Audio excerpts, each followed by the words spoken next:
اعوذ باللہ من الشیطان الرجیم بسم اللہ الرحمن الرحیم۔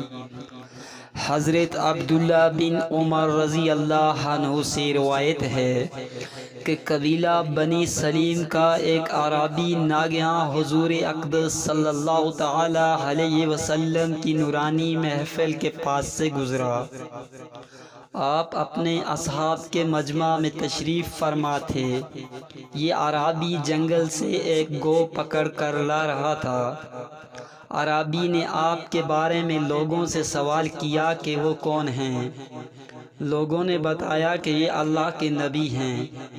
اعرابی یہ سن کر آپ کی طرف متوجہ ہوا اور کہنے لگا کہ مجھے لات و عزیٰ کی قسم ہے کہ میں اس وقت تک آپ پر ایمان نہیں لاؤں گا جب تک میری یہ گو آپ کی نبوت پر ایمان نہ لائے۔ یہ کہہ کر اس نے گو کو آپ کے سامنے ڈال دیا۔ آپ صلی اللہ تعالی علیہ وسلم نے گوہ کو پکارا تو اس نے لبیک و سعدیک اتنی بلند آواز سے کہا کہ تمام حاضرین نے سن لیا۔ پھر آپ صلی اللہ تعالی علیہ وسلم نے پوچھا کہ تیرا معبود کون ہے؟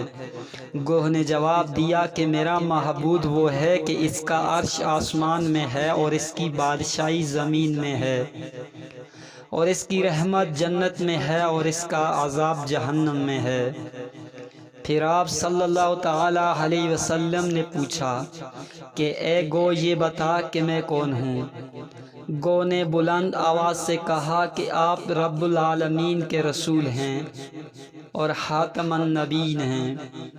جس نے آپ کو سچا مانا وہ کامیاب ہو گیا اور جس نے آپ کو جھٹلایا وہ نامراد ہو گیا۔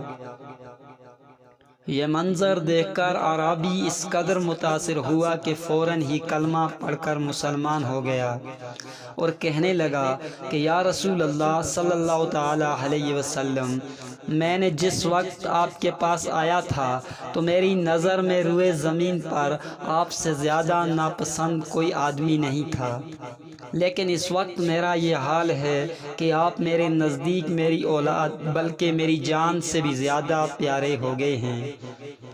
آپ صلی اللہ تعالی علیہ وسلم نے فرمایا کہ خدا کے لیے حمد ہے جس نے تجھ کو ایسے دین کی ہدایت دی جو ہمیشہ غالب رہے گا اور کبھی مغلوب نہیں ہوگا۔ پھر آپ صلی اللہ تعالی علیہ وسلم نے اس کو سورہ فاتحہ اور سورہ اخلاص کی تعلیم دی۔ اعرابی قرآن کی ان دو سورتوں کو سن کر کہنے لگا کہ میں نے بڑے بڑے فصیح و بلیغ، طویل و مختصر ہر قسم کے کلاموں کو سنا ہے، مگر خدا کی قسم میں نے آج تک اس سے بڑھ کر اور اس سے بہتر کلام کبھی نہیں سنا۔ وما علینا الا البلاغ المبین۔